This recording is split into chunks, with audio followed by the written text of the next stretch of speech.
If you were here on Tuesday, we were showing you how to counter the cross choke with a push-pull choke, whereby if someone is going for the cross choke, from there Sean can come over the top, make the grips, and even if I come underneath on this side, he's coming over the top of the other arm, grab the collar, push-pull, and he throws, yeah. That sucks. We also showed you how he could do it as a move on its own by bringing his ear to his shoulder so you wouldn't get armbarred, and we showed you how to counter that. So, I can also do the push-pull choke from closed guard. When would I go for this? Say I open the collar and I go for the first grip. If Sean knows jiu-jitsu, he's going to pop that off, okay, and posture. Notice the way when he makes the grip switch positions, bro.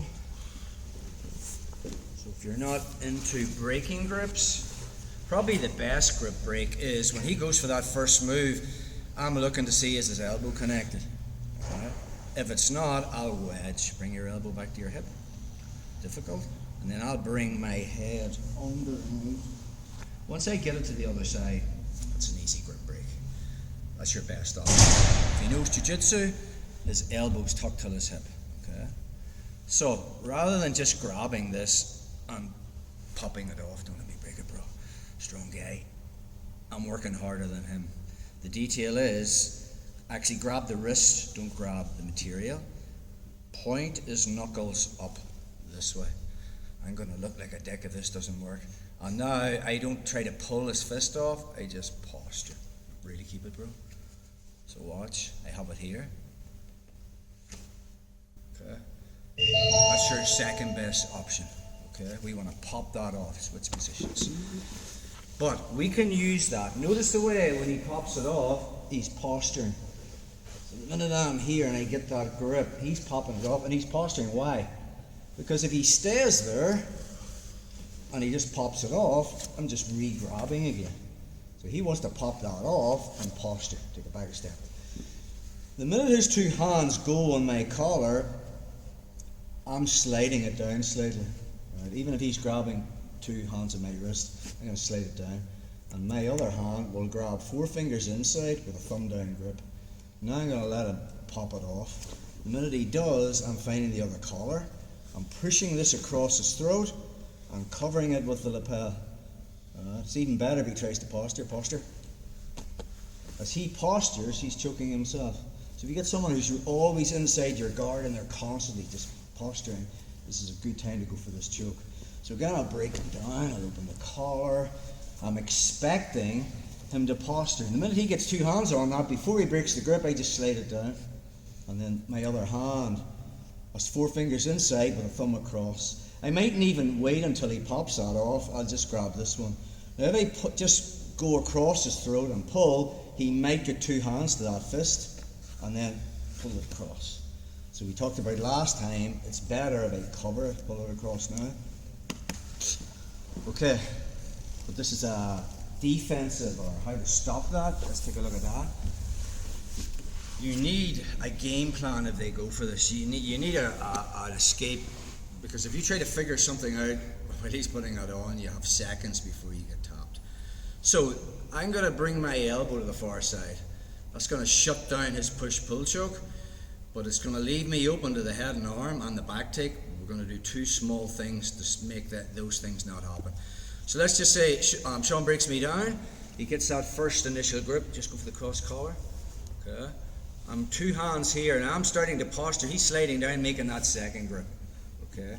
And now he's going for the push-pull. Relax, stay there. The minute he goes for this, watch, my hand comes over the top and I'm going to put my elbow on the mat beside his head. Try to finish from there. Very, very difficult. I'm okay from here. I've changed the angle. The problem is now he lets go of this, hugs my head. I'm caught in the head and arm, or he takes my back and escapes his hip. Okay, so I'm out of the frying pan into the fire. Let's look at that again. But at least I didn't get caught in the push-pull choke.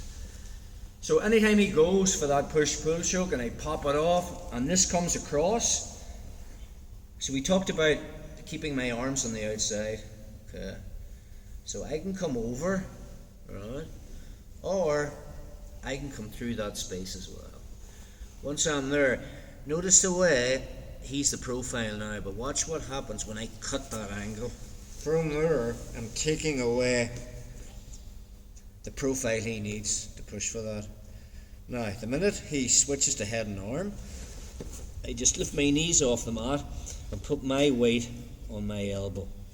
There is no head and arm if he can't get my right ear touching my right shoulder. So in other words, if my weight wasn't on my elbow, he's pulling me in tight. Notice the way my right ear is on my shoulder.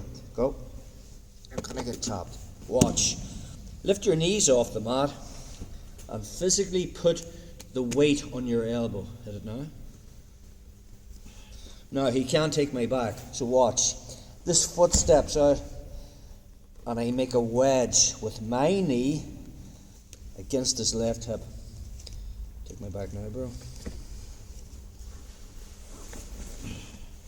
So this is all I'm doing. It's just a battle. Keep your weight on the elbow. He can't head and arm you. If he tries to take your back, make that wedge. Now we've no escape from here. Okay, you just have to ride the movement, because good players, when they can't head and arm you and they can't take your back, they're going to have to reset. And you'll wait on the scramble to maybe go for a sweep or something, switch positions. So let's just say over here, a break Sean down. I go for the cross collar choke.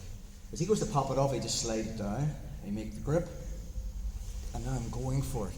So he can bring that arm inside. Notice when he brings the arm inside, it's just, I've lost the profile. Sit up again. Look, I've that all day long. The minute he gets his elbow to the mat, he's actually taken the profile away. So now I'm coming for the head and arm. But he keeps his weight on his elbow, so there's no space. And then he wedges with his knee from here. I'm not taking his back. Probably from there, if I can't take his back, I'm going to open my guard, try to shrimp out, and possibly try to bring in a hook, or maybe on this side a hook. And the minute I'm doing that, probably Sean's going to recenter and he's back into my guard again, if that makes sense. Just switch positions again. So we want to weather that storm. We've stopped the push-pull choke, we've stopped the head and arm, and we've stopped him taking his back. And then you just have to wait on the moment for him to switch to something else, and then you'll make your escape. So we're here, he goes, his hand comes in, I'll let him, as I go to break it, he'll slide down and switch over. The minute I'm there, as my head stays here, I'm going to be tapping. The minute I bring my arm through that space, the profile's gone. As he switches to head and arm, I keep the weight on the elbow. Now from here, step wide with that foot and pinch with the knee. He needs to escape his hip to go for the back. See the way he's pushing?